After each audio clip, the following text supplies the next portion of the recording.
Let us pray. We, thine unworthy servants, here gathered together in thy name, do humbly beseech thee to send down thy heavenly wisdom from above to direct and guide us in all our considerations. Amen.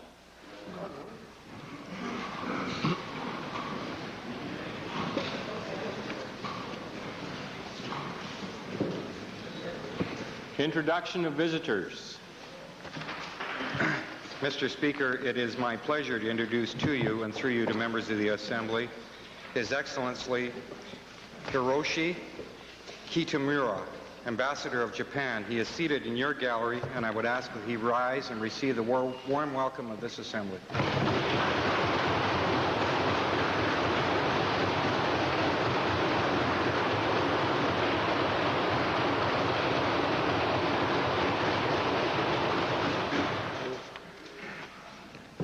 Presenting petitions. Reading and receiving petitions. Member for Banff Cochrane. Thank you, Mr. Speaker. I move that the petitions for private bills that I presented to the Assembly this Wednesday past be deemed to have now been read and received. Having heard the motion by the honourable member for Banff Cochrane, those in favour, please say aye. Aye. Opposed, please say no. Carried. Presenting reports by standing and special committees. Notices of motions. Introduction of bills. Member for Edmonton Jasper Place. Speaker, I request leave to introduce a bill, Bill 247, an act to promote the use of environmentally sensitive products. The purpose of the bill, Mr. Speaker, is to create jobs and protect the environment by pursuing the purchase by the government of recycled paper products, motor oil, steel, aluminum, other products. It bans the use of CFC manufactured products by government. Also would require companies extracting resources in our province to utilize their own waste products in production of goods and materials. The honourable member for Edmonton Jasper Place has moved first reading of Bill 247, an act to promote the use of environmentally sensitive products. Those in favour of first reading, please say aye. Aye. Opposed, please say no. So ordered. Bill number 247, an act to promote the use of environmentally sensitive products, introduced by the honourable member, Mr. McGuinness, is now read a first time. Tabling returns and reports. Minister of Labour. It's my pleasure, Mr. Speaker, to file with the House today the annual report of the Personnel Administration Office for the year ending December 31, 1988. Member for Calgary Mountain View. Thank you, Mr. Speaker. I wish to file copies of what I was not able to file in Committee of Supply last night. A report. Inappropriate comment, just file, please, and thank you. Thank you, Mr. Speaker. It's a report from Corporate Registry, Consumer and Corporate Affairs, indicating Tycor Electronic Products Limited was struck off the corporate register and deemed to have ceased to carry on business in the province of Alberta on February the 1st, 1986. It was the company for which we were asked to provide $1 million in non-budgetary... Thank you, honourable member. That's a filing is a filing. Let's not abuse the process of the House. Thank you. Could the document also come here? Also, limp wrists are not part of the process of the House either. Thank you. Solicitor General. Solicitor General. Mr. Speaker, I have the honor to submit the annual report of the Alberta Racing Commission for the year ending March 31st, 1988. Thank you.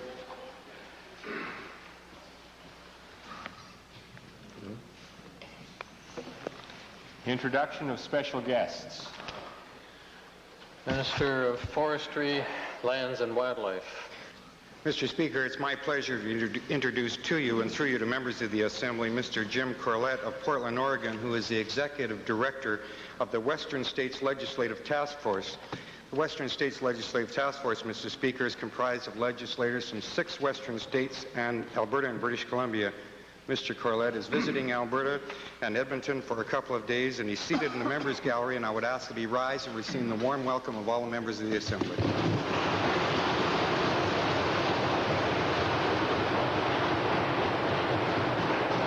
Minister of Culture and Multiculturalism, followed by Olds Disbury, followed by Calgary McKnight.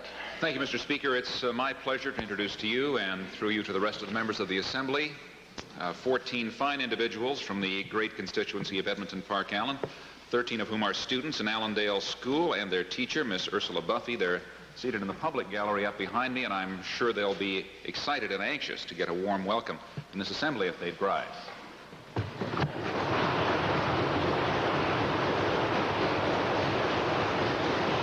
Olds Disbury. Yes, Mr. Speaker. It gives me a great deal of pleasure to introduce to you, and through you to all members of this Assembly, 44 enthusiastic young students from the W.G. Murdoch School in Crossfield. The students are accompanied today by their teachers, Mr. Chris Barrett and Mr. Jim Crowder, and I'd ask that they stand and receive the usual warm welcome of this Assembly.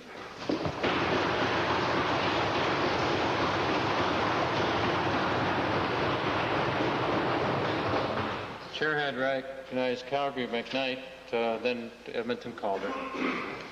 Thank you, Mr. Speaker.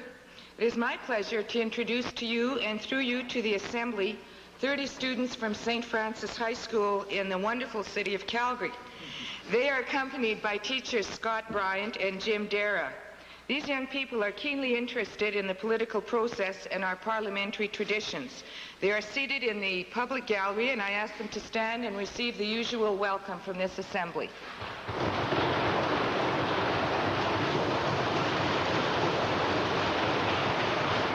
Edmonton Calder. Thank you, Mr. Speaker. It is my pleasure this morning to introduce to you 21 very special grade 6 students from the Athlon Elementary School in the constituency of Calder. They are accompanied by their teacher, Mr. John Bell, and teacher aide, Betty Wispinski. They are seated in the public gallery, and I would ask that they rise and receive the warm welcome of the Assembly.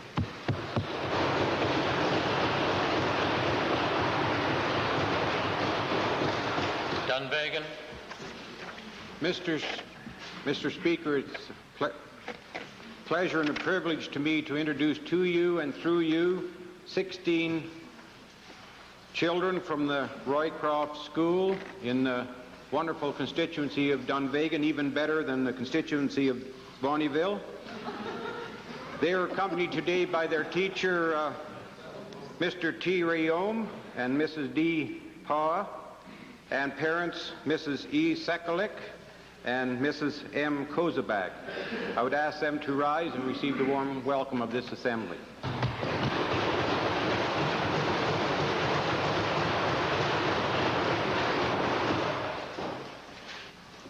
Ministerial statements. Oral question period. Mr. Speaker, my question to the Minister responsible for disaster services. Mr. Speaker, I'd like to go back to a case outlined yesterday of an Edmonton man who received a certificate of training for the transportation of dangerous goods when that training consisted of no more than reading a 2-page safety document. Mr. Speaker, the Minister's response to the situation was, and I quote, "If such an event did occur, it clearly falls outside of what we expect to have happened under the regulations." I would hope so, Mr. Speaker. But my question, Mr. Speaker, revolves around the government's own standards where they leave it up to the employer to decide if somebody's been adequately standard. My question then to the Minister, Mr. Speaker, how can the Minister sit in this House and have the gall to suggest that his regulations are adequate when you leave it up to the employer? No wonder these things happen, Mr. Speaker. Right on. Mr. Speaker, yesterday when the Leader of the Opposition raised a question with respect to this matter, and again this morning, the Leader of the Opposition referred to Section 9.3 of the federal regulations with respect to this regulations, which of course the province of Alberta has negotiated with and agreed to. Unfortunately, what the Leader of the Opposition has not dealt with, and I guess it's just oversight in his own part, he has not accepted that there's another section in those same regulations, Section 9.7, which sets out the requirements for those aspects of training which must be delivered to the employee. Now, Mr. Speaker, I could read Section 9.7, which has half a dozen or more subsections, which clearly points out that what the kind of training level is and what is to be expected and what is to have happened. And I could do that, Mr. Speaker, with your permission, because I think that would set the record very straight. But I would repeat again, Section 9.7, which clearly sets out the requirements of all those aspects of training which must be delivered to the employee, and the onus of responsibility is on the employer. Well, Mr. Speaker, I've read 9.7. It's still up to the employer, Mr. Speaker, to decide if it's been adequate. And that's the point, Mr. Speaker. My question to the minister then, would he take it and take the rightful responsibility here and put it under provincial regulations and make the enforcement from the province rather than the employer? Well, Mr. Speaker, I really appreciate that. We've already done it. And with a little bit of research, the NDP would have known that. Not only, Mr. Speaker, have we done it, yesterday in the House I also pointed out the number of cases that have been brought before the courts. And what I did not point out, though, Mr. Speaker, is the conviction record with respect to the violations of exactly the point the Leader of the Opposition is making today. And I would like to point out today, Mr. Speaker, that I indicated yesterday that there were 89 convictions. I'm sure that the Leader of the Opposition today would be interested in knowing that. Of these 89 convictions, 23 were related directly to the inadequate delivery of training, and of these 23 convictions, 20 of them were registered against employers who had failed to adequately train their employees. 20 out of 23 convictions, Mr. Speaker, is a record of 87%. This is a time of year when high school students are writing their final examinations. If they get 87%, that's considered pretty onerous. Thank you. Thank you. Final supplementary. Mr. Speaker, to the minister, it is still up to the employer to set the standards, Mr. Speaker. Right. His department then hands out a certificate. My question is, Mr. Speaker, when will the government and this minister take the responsibility of setting up the training standards, making sure they're followed, rather than getting the odd person in court, Mr. Speaker? Let's do it thoroughly now. Right. Mr. Speaker, we have that responsibility. We have assumed that responsibility. Hundreds and hundreds and hundreds of people across this province have been trained, Mr. Speaker. We have training sessions right here in the city of Edmonton at the Alberta Public Safety Services Training Centre in the west side of the city of Edmonton. I'm going to invite any member of the opposition to go down. I'll set up an orientation program for the honourable people to see what it is. We have courses at NAIT. We have courses at SAIT. We have a private sector firm in the city of Calgary that's developed a training program, Danatech Educational Services, in exactly this area, Mr. Speaker. We have 330,000 truckload movements annually in this province, Mr. Speaker, and it is unfortunate. It is very, very unfortunate that the level of spills and accidents has been in the neighborhood of 280 to 290 for the last 3 years. 280 to 290 is not something that I'm very happy about, Mr. Speaker, but on the basis of 330,000 truckload movements in this province, if one wanted to calculate the percentage of that is, I'm not happy with that percentage, Mr. Speaker, but this is not utopia, unfortunately. Second main question, Leader of the Opposition. Nobody would argue that last point, Mr. Speaker. Hear, hear. Mr. Speaker, my second question goes to the Treasurer. Well, the acting Premier, yes, Mr. Speaker. By three. By three. He's missing Mr. a few. Speaker, in 1987, when he first introduced the idea of a national sales tax, Michael Wilson said, and I quote from the White Paper on Taxation, sales tax reform will eliminate the hidden tax in the prices consumers pay. Mr. Speaker, while we on this side do not agree with this regressive tax, at least, Mr. Speaker, at that time it was going to be visible. Now, typical of conservative governments, Mr. Speaker, they're now breaking this promise. Can't be trusted. And he's now saying it won't be visible. Mr. Speaker, the Treasurer's reactions, I saw it the other day. He said, basically, he doesn't agree with it, but he can understand why Michael Wilson was doing it, because it take the political heat off. My question, Mr. Speaker, to this Treasurer, is it still the position of the Alberta government that the federal sales tax must be fully visible? Mr. Speaker, from time to time, even the government, a member of Norwood, agree, and on this particular point, we are in agreement. We believe that this proposed federal sales tax should in fact be visible so that the consumer knows what it is he's paying, what the level of tax is, and how much, of course, his consumption will change as a result of that federal sales tax imposition. Now, Mr. Speaker, we've had two kinds of messages in the past week. We had the officials of the Department of Finance indicating that they wanted to bury the tax. And then again, we had Mr. Wilson saying that I don't think it's going to be buried. Now, I'm not too sure of those two comments. The point I'm making here, Mr. Speaker, is that we have to have an opportunity to see what our colleague, the Minister of Finance federally, will do. And he's indicated to us that in a white paper that's forthcoming within the next couple of weeks, he'll set out for us the full way in which this tax will operate. And I think that it would be only reasonable, if not reasonable and ethical, to wait until he's had an opportunity to release that paper before we comment. Our position is clear. We think that, in fact, you should have this tax displayed, and I think really in terms of the jurisdiction, the Federal Minister of Finance understands that he has to have it disclosed, so in fact he is protecting his jurisdiction, Mr. Speaker. Mr. Speaker, I do not believe that the federal minister understands that, because one of the arguments he made is he was hiding. I'm coming to the question, Mr. Speaker, that he was hiding behind the provinces, Mr. Speaker, because he said it was unconstitutional. The provinces would have to do it. My question to the minister then, has this treasurer said in the strongest possible way that this is absolute nonsense and that they should take their own responsibility and not hide behind an argument like that? Hear, hear. Mr. Speaker, the member from Norwood is asking for assurances. Let me restate that, in fact, Alberta has led the way with respect to this debate.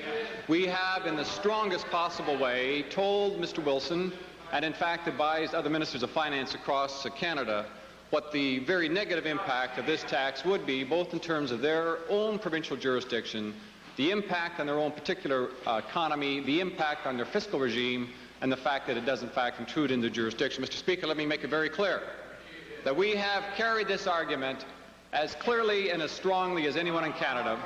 At times, Mr. Speaker, we were alone in this issue, and now, Mr. Speaker, we can argue quite clearly that Mr. Wilson has had to change his approach to this taxation as a result of the effective way in which our Premier and others have carried this argument, Mr. Speaker. We will not be deterred. We will continue this argument. We think it is wrong for Alberta, and we oppose it clearly, Mr. Speaker. Get him to back down altogether. Well, He's so strong. Mr. Speaker, we would have liked to have seen them carrying this argument during the federal election when it might have made some difference. When it would have counted. Mr. Speaker, come back to the question, though, that the minister didn't answer, because Michael Wilson has said that the reason it won't be visible is because it's up to the provinces, Mr. Speaker. And my question is, has the minister assessed this position of Michael Wilson, which is clearly nonsense, and are they going to make this public and talk about this, Mr. Speaker, in the next day or so? Well, Mr. Speaker, it seems to me, again, let me just recite the communication which has taken place over the fall of 1988 to the present date. I've already talked about the way in which we handled our communication to the opposition to this tax. That has been very well received, I think, in Alberta. Albertans understand our position in opposition not just to the federal sales tax, Mr. Speaker, but as well to the imposition of a provincial sales tax, and that is clearly part of our fiscal plan. Secondly, Mr. Speaker, with respect to the issue here, I think it's appropriate for us to wait and see what Mr. Wilson does with respect to the implication of the tax, how it will operate, whether or not it's visible. Finally, Mr. Speaker, I know that in fact the additional administrative burden on the private sector must be of concern. And so if you were in a province where there was a federal and provincial sales tax, you can appreciate the difficult reporting and calculation process involved. Mr. Speaker, we have made this issue very clear to Albertans. We stand behind our commitment not to have a federal sales tax and not to have a provincial sales tax. And Mr. Speaker, all Albertans through the last campaign knew where we stood. We, Mr. Speaker, made a very clear effort with respect to the sales tax position, and I didn't see, Mr. Speaker, any successful moves by the centralist NDP party with respect to the sales tax issue. Main question, Leader of the Liberal Party, member for Edmonton-Glengarry. Edmonton-Glengarry, not Vegreville. Speaker, in the 1987 throne speech, the government affirmed its commitment to provide opportunity for women by removing obstacles which prevent women from enjoying a wider range of career alternatives. It seems that the government says one thing and does quite a different thing, especially in the area of management of business. Mr. Speaker, the government appoints or has tremendous influence on the appointment of citizens to several powerful business corporations. My question to the minister responsible for women's issues is this. Can she explain why there are no women appointed to the 11-member Alberta Government Telephones Commission? And there was a very recent appointment, I think 1988. Well, Mr. Speaker, the question of having women appointed to various tribunals, agencies, commissions, and boards is constantly before us, and I'm very pleased to report to the member opposite that in the last 3 years we have increased our appointment of women by some 50%. It is not as many as we would like it to be, even so. There are some 30% of our appointments who are now women, and they used to range in the 20% range. We are still a long way from where we would like to be, but there has been a considerable improvement in that matter. Regarding the specific board that the member has mentioned, I can say that to my recollection, which is over a year ago now, but I don't believe there were any nominations put forward. Nevertheless, we are forever on each and every occasion canvassing for good women, and we have many, many good women in this province, and we are getting more and more women in higher and higher positions. Mr. Speaker, the question to the minister is clearly a focus on the management of business. Could the minister explain why she and her government have not used their powers of influence to have people, women, particularly women, appointed to the boards of Nova, Alberta Energy Corporation, and Vencap Equities?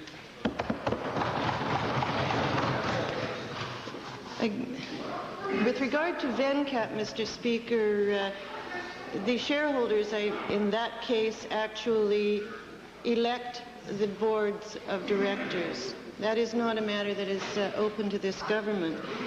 As another example, though, let's look at the Alberta Opportunity Company, which is a very significant business-oriented corporation, and that board we do appoint, and very recently we appointed Joanne McLaws from the City of Calgary, an outstanding woman, very highly regarded in the business community there. In fact, she was nominated by the YWCA this year for their achievement awards. She was one of many who, I think about 6 that were nominated for that Woman of the Year in the business category. And we're just delighted that Ms. McLaws was able to take that appointment, and I think she will bring much to that board. Mr. Speaker, I'd like to ask the minister what assurances she can give from this moment on that when we're talking about Alberta Government Telephones Commission and Vencap, places where you can put influence, what assurances will you give us that we will see more women appointed to these highly powerful management areas? Mr. Speaker, I can give the member this assurance that this government, led by our Premier, is very much supportive of doing just what you are urging. I'm very pleased to see that same advocacy is coming from your side of the House as well as from ours. It is something that is long overdue. I'm glad that we have approached this in a non-partisan manner, and I can assure the House that as the years go by, more and more dynamic and very strong women will be in management positions. Athabasca Laklabish, followed by Vegreville, Edmonton Gold Bar. Athabasca Laklabish. Thank you, Mr. Speaker. Conversation going on amongst members. Thank you. Thank you, Mr. Speaker. My question is directed to the Honourable Minister of Forestry. As the Minister is well aware, my constituents are anxious to get the forestry initiatives moving in my area. As you're well aware also that there are regional disparities still in Alberta. Too many of my constituents are on welfare. Mr. Speaker, just yesterday, the opposition member indicated to the House that Native people plan for 7 years in advance while too many of my constituents already have been on welfare for 3 generations. And if we listen to the opposition, they will continue to be on welfare for another 7 generations. Mr. Speaker, the very jobs that would make the difference the opposition is trying to cancel out. My question to the Forestry Minister is, can the Forestry Minister assure this Assembly that these projects are proceeding within the original timelines? Mr. Speaker, I believe they are proceeding well in the time frame, and it's I understand the concern of the honourable member, because the future opportunities, security and stability of working families in northern Alberta relies in a significant way on the opportunities that will be realized in these projects, not only northern communities but in the city of Edmonton and all of the jobs here that were related directly to that. I'd like to say that we are working as quickly as we can, recognizing environmental concerns must be met, but to make sure that construction is able to start, and those jobs and those opportunities for Native people and all people in Alberta are fully realized, and this government will always see to that fact and stand up for working families.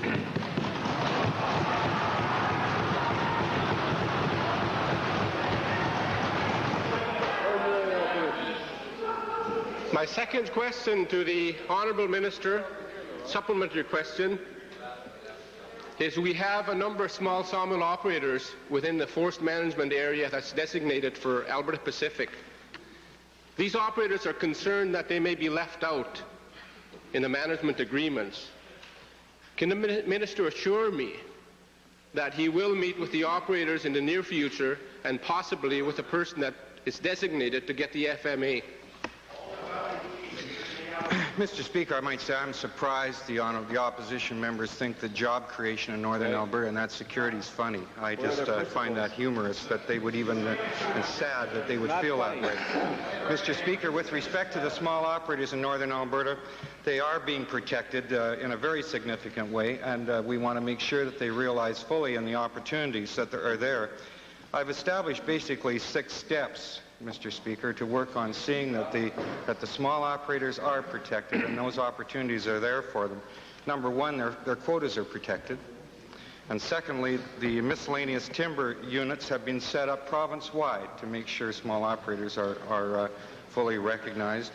There's also saw log material that will come for those small operators that's made available from the forest management agreements to make sure that there's proper utilization.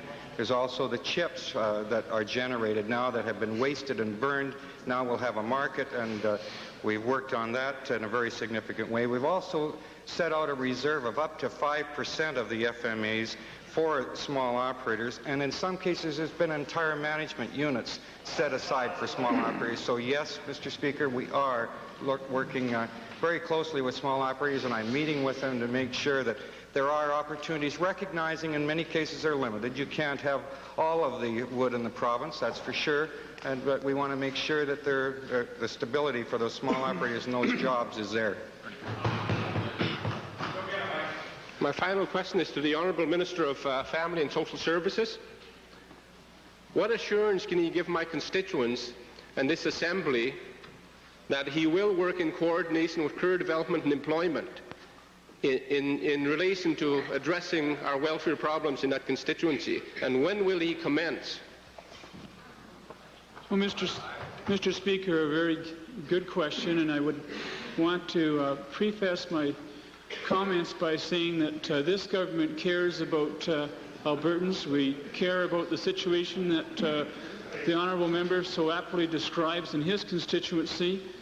He's aware of some of the unique and innovative approaches that we've taken to address those problems in the past, thinking of the Calling Lake project. I would only want to assure the member that, again, in the past, this government, the Minister responsible for Social Services and the Minister of Career Development and Employment have worked very closely together in coming up with some new solutions.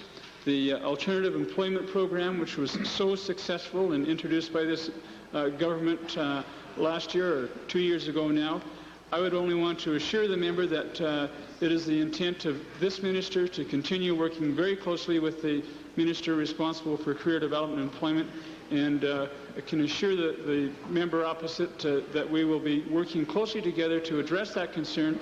But I also want to say that the real solution, Mr. Speaker, lies in the diversification initiatives that this government has taken, the forestry projects in particular, and what they need to... Thank you, Honourable Minister. You're not the Minister of Forestry at this stage. Member for Vegreville, followed by Edmonton Gold Bar. Thank you, Mr. Speaker. I'm pleased that we've been able to convince the Minister of Forestry, Lands and Wildlife to stand up for working families. I'd like to try and persuade the Minister of Agriculture to do the same.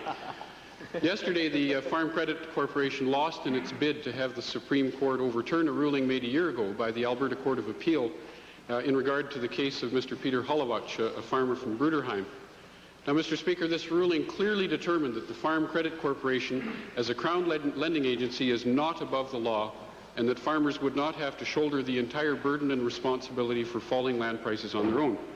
Is the Minister now prepared to agree that provincial lending agencies like the ADC are not above this law as well? Yeah.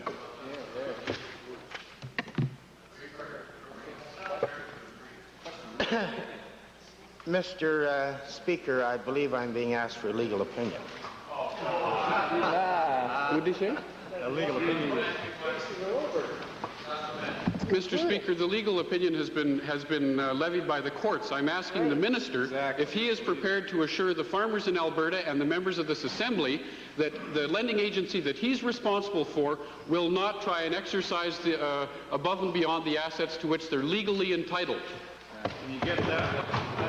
Mr. Speaker, I am prepared to assure the farmers of this province and the Assembly that the Agricultural Development Corporation and other modes we have of farm financing will operate within the law and will operate as understanding and compassionately as possible in dealing with farm debt. That's a big change. Well, Mr. Speaker, the ADC has regularly pursued farmers for assets above and beyond what's secured through mortgages. What action has the Minister taken to advise his agents that they ought not to be pursuing farmers for assets above and beyond what is secured, specifically secured by the mortgage? Mr. Speaker, it's my understanding that in ADC's dealings, most foreclosures and most quit claims are usually settled with the assets that are being held as security, be they land, equipment, livestock, etc.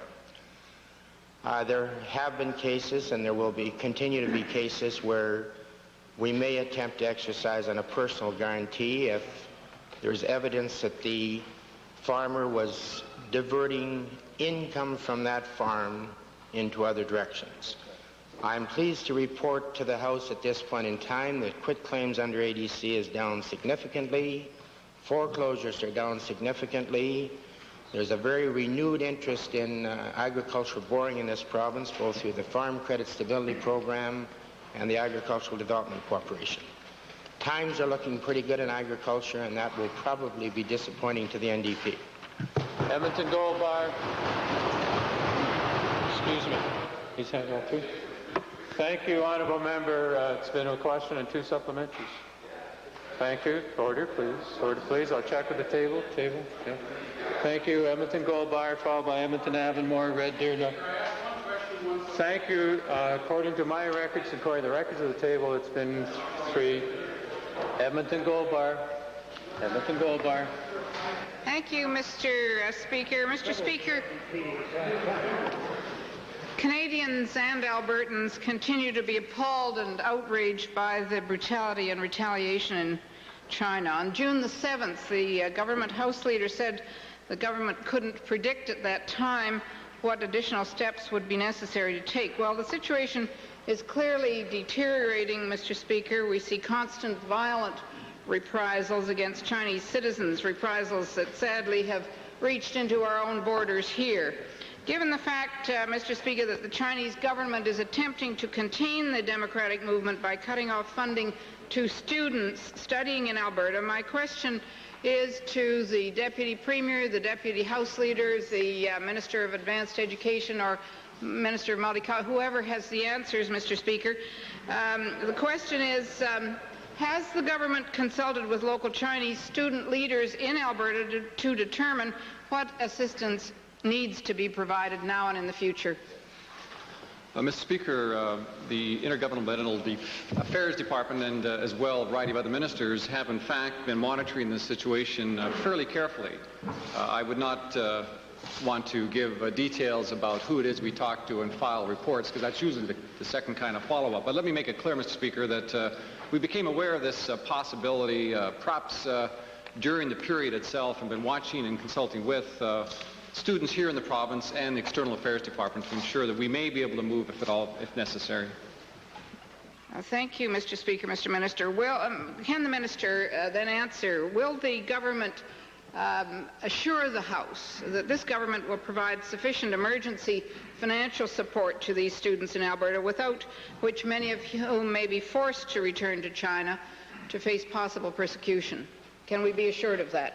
That's right, Mr. Speaker. I think the Minister of Intergovernmental Affairs also reported that he was in contact with Federal External Affairs, the Minister Joe Clark, and he have discussed ways in which they can provide additional support to those Chinese students who are now in Alberta, both in terms of the two items I talked about, that is the income support to ensure that there's a income level that's acceptable should there be some retaliation by the Chinese central government, and as well in terms of reconsideration of the term of visas to ensure that there's no pressure to end their stay here in Alberta or in Canada for that matter.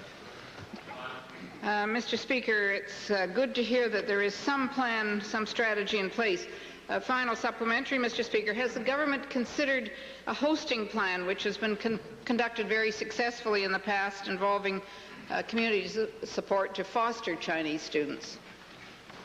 Yes, Mr. Speaker, that's a very good suggestion, and I can't comment specifically on that, but I do know that Albertans here have been very open with respect to their response to this problem, not just triggered by the recent disaster and catastrophe in China, but historically we have been very open in the way in which we've operated. I'd remind all members that the relationship with Hailong Zhang goes back to October of 1980, and I think to some extent there's been a development of a family relationship between our province and their province, and we as a family would like to extend our arms to those students who are here in our province, and they know that they have found a home away from home, if you like, here in Alberta. Member for Edmonton Avonmore, followed by Red Deer North, Edmonton Calder, Westlock Sturgeon. Mr. Speaker, on Sunday morning, a man broke into a woman's home, pounded her chest, stomped on her, threw her against the wall, choked her until she was almost unconscious, and put her in fear for her life and the lives of her children. She called the police, who upon their arrival said that because the man was her boyfriend, therefore the incident had been a domestic dispute and they could do nothing until things cooled down and the police refused to charge the man with assault. Will the Solicitor General tell this Assembly whether he personally has conveyed to every police force in Alberta the fact that when a woman is assaulted, it is the responsibility of the police to lay the charges, and that the woman should not have to lay the charges herself? Mr. Speaker, I'm personally aware of a number of occasions in Alberta where police have, in fact, laid charges under these circumstances. But in every circumstance, Mr. Speaker, the police must have available to them proper witnesses and testimony in which they can properly prosecute that charge. If there is no cooperation at that level, a charge will not likely be laid. If in fact the complainant indicates that they will go to court and give evidence at that level, I believe charges are laid. However, I would appreciate hearing from the honourable member, and I would inquire into that specific matter. Thank you, Mr. Speaker. The woman has already called the Honourable Minister's office, and in fact, the woman obtained a medical certificate to support her claim of injury, and the Crown prosecutor continued to refuse. will the Solicitor General agree to meet with the Attorney General to ensure that the policies are coordinated and that women and children are protected? This ministry, Mr. Speaker, will do everything possible to protect women and children in this province.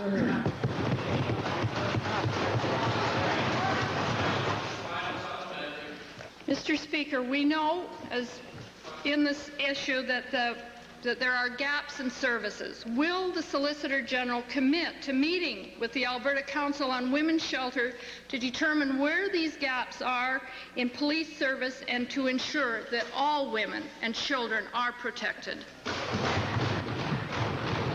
Mr. Speaker, my office is ready to meet with any group at any time in this province if it's in the best interest of those groups. And at no time since taking over the ministry have I refused to meet with any group or any person where the protection of women and children is involved.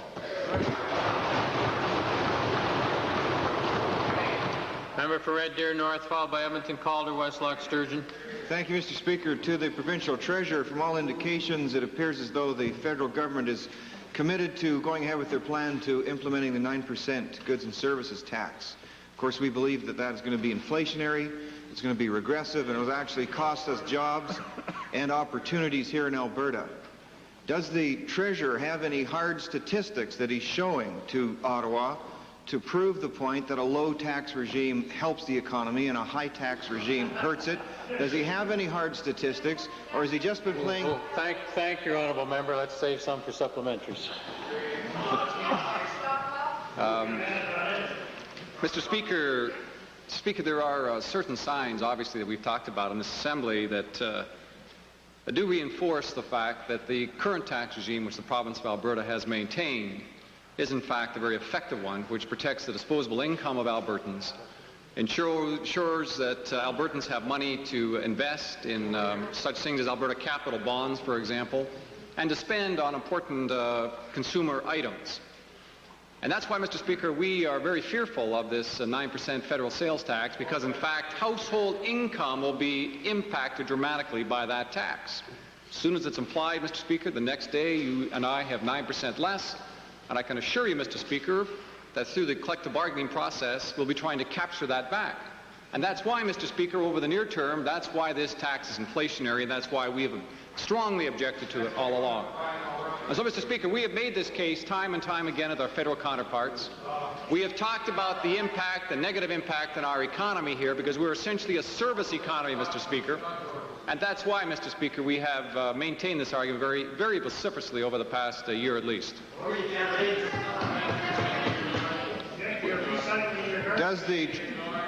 Does the treasurer have a contingency plan in place if the upcoming white paper shows that in fact Ottawa hasn't been giving two hoots about our concerns?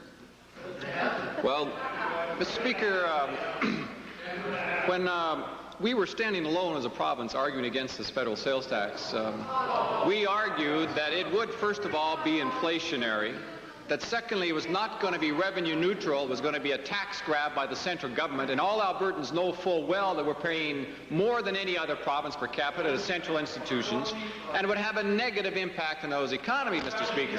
And so we felt that it would hit us more than any other province. Now, Mr. Speaker, I want to bring some good news to the Assembly, Mr. Speaker. We have a little good news, Mr. Speaker, that should be put on the table. I've already indicated that we are concerned about the impact of this federal sales tax in our economy, and we have maintained the lowest tax regime of any province in Canada.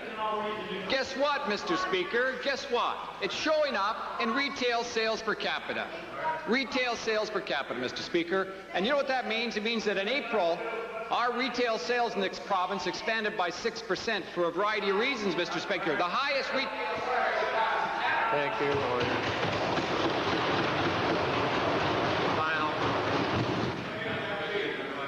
I can't believe the opposition is not concerned about this problem.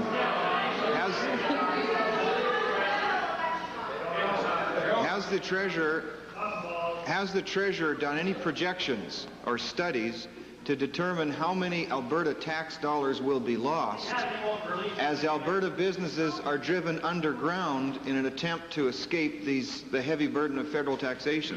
Yes. Mr. Speaker, there must have been a shortage of peanuts this morning. The monkeys across the way have been very active.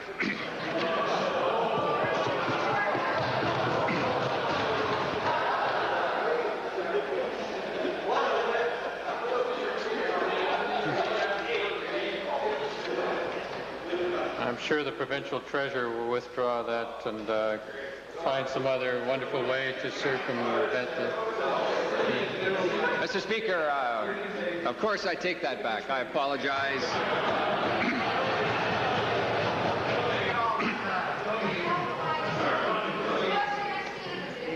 Well, the most serious things are said in jest, of course. Mr. Speaker, I wanted to confirm,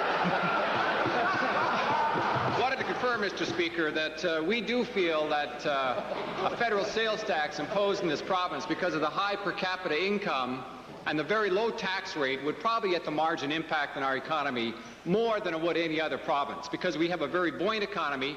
Given our population rate, the application of this 9% sales tax would take more dollars out of our economy and transfer it to central government. We know, Mr. Speaker, that through the equalization process, we agreed to support those other provinces. But we do object, Mr. Speaker, time and time again, when such policies as the National Energy Program, for example, or other forms of central taxation take more dollars from Alberta than we can in fact bear. We are fearful, Mr. Speaker, that this tax may in fact do that, and that's why this strong opposition consistently has been directed towards the federal government, Mr. Speaker, and will continue to do just that.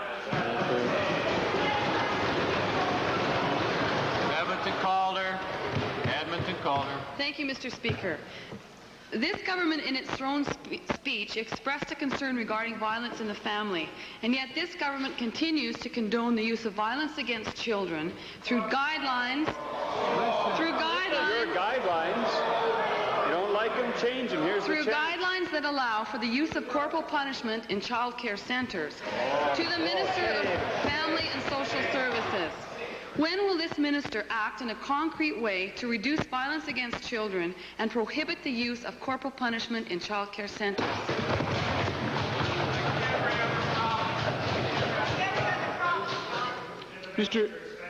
Mr. Speaker, we've had a couple of questions now revolving around concern for children and women in this province. And I would want to say that, yes, we made reference to family violence in the throne speech. And yes, we are very concerned. It's a problem that's being addressed right across Canada right now, family violence. And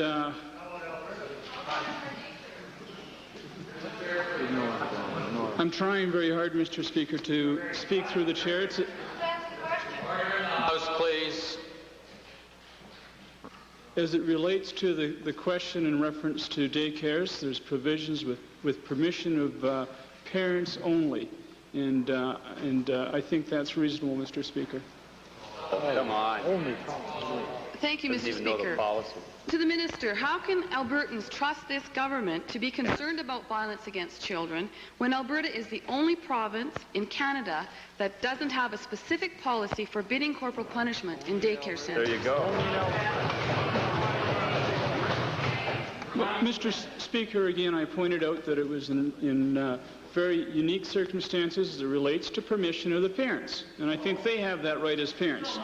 Now, the member keeps talking about this government not doing anything about family violence, and I just don't accept that.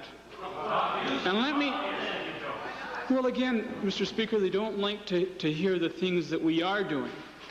But let me refresh the member's mind. I started earlier to talk about the leadership that this government is showing in working with other provinces across this nation in coming up with a national strategy to address a national problem. Now, having said that, Mr. Speaker, it is the intent of the provincial governments collectively to submit a report to the Minister responsible for health and welfare sometime this September. But this government, on the intern, has not been sitting back and doing nothing, Mr. Speaker. Quite the contrary. And I go back I go back to 1982, when this government introduced a major advertising campaign entitled Stick Up for a Child. At the same time, we introduced a child abuse hotline. In 1984, that was followed up with the establishment of the Office of Prevention of Family Violence.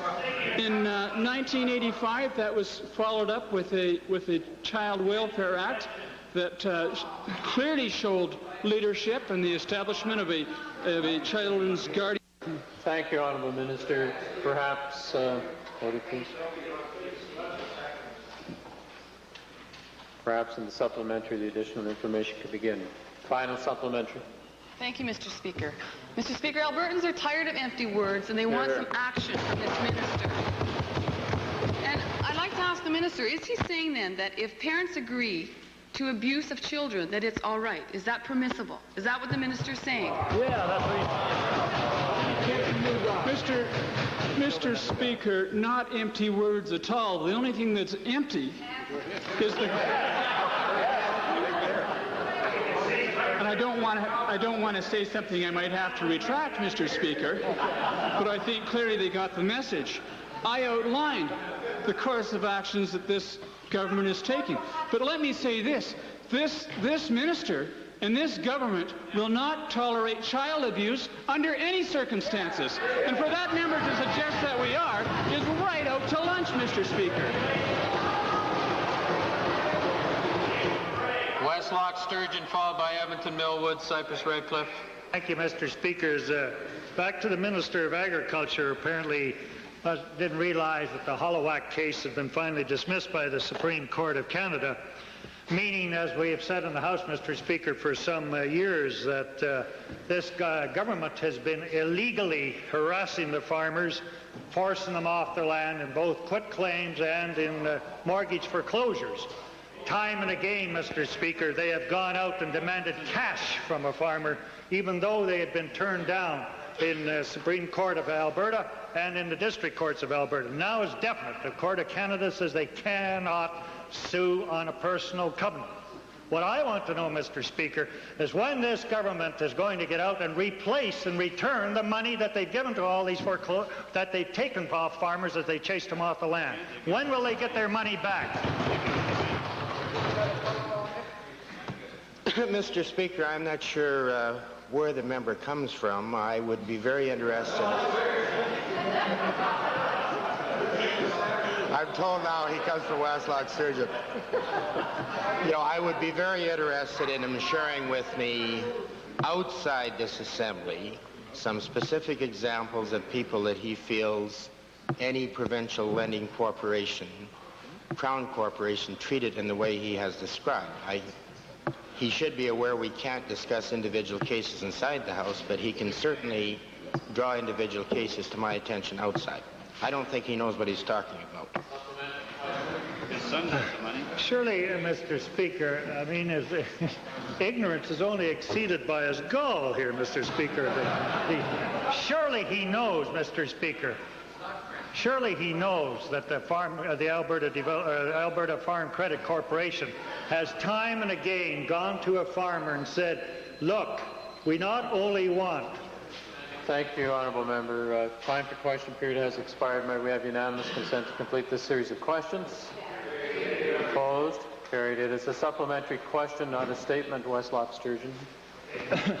In view of the fact, that, Mr. Speaker, that the government, when they foreclosed or threatened, when the farmer was willing to foreclose and give up the land, often they have asked the farmer for additional amounts because they thought they could sue on the personal covenant, go out and collect machinery or extra money. Time and again, the farmer has put up money, or in addition to the quitclaim. Certainly, but you have to draw pictures for this, Minister. Thank you, Honourable Member. The question. Thank you, very simply, will he return? All three. Thank you. Park it, please.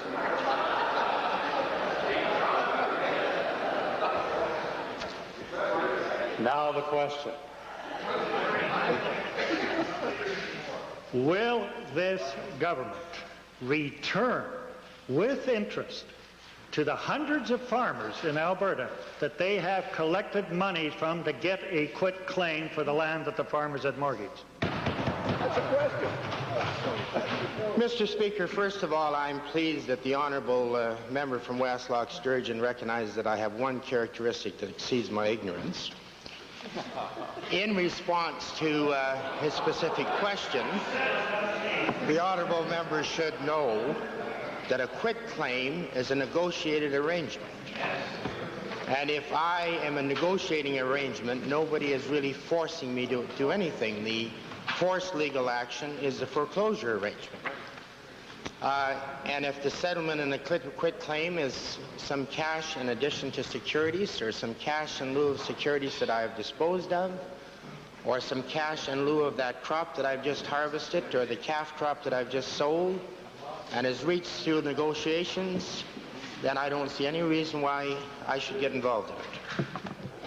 Mr. Speaker, maybe I'll have more success with going to the Bonnie of the Bonnie and Clyde of agriculture over there. But the Honourable Co-Minister of Agriculture was in charge of the Agricultural Development Corporation. I am sure understands the question I'm getting at. In the negotiation process, the threat was used year after year that they would pursue a personal covenant. That was wrong. Will you give back all the monies that you acquired from farmers when you foreclosed on in order to get either the foreclosure or the quit claim? That's all we want, the money back.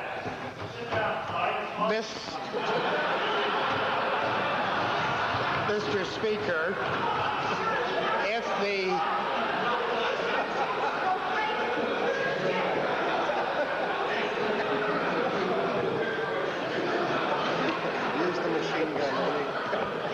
Mr. Speaker, if the agriculture critic of the Liberal Party would do a little research, he would know that the Agricultural Development Corporation falls under my area of responsibility, not the associate ministers, and I believe I've already answered his question.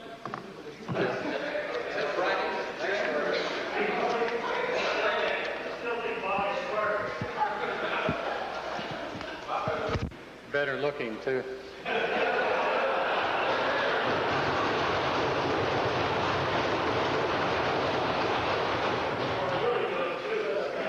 It's easy, honourable members, it is indeed easy to tell that it's Friday morning. The chair would like to point out that while the chair has been trying to speed up the question period this week, the chair, as always, and indeed question period flows at the rate at which members wish it to flow. The chair, however, would point out that waiting in the wings today were 8 other members who would have dearly loved to get into question period before they got home to their constituents this weekend. Orders of the day. Might we revert briefly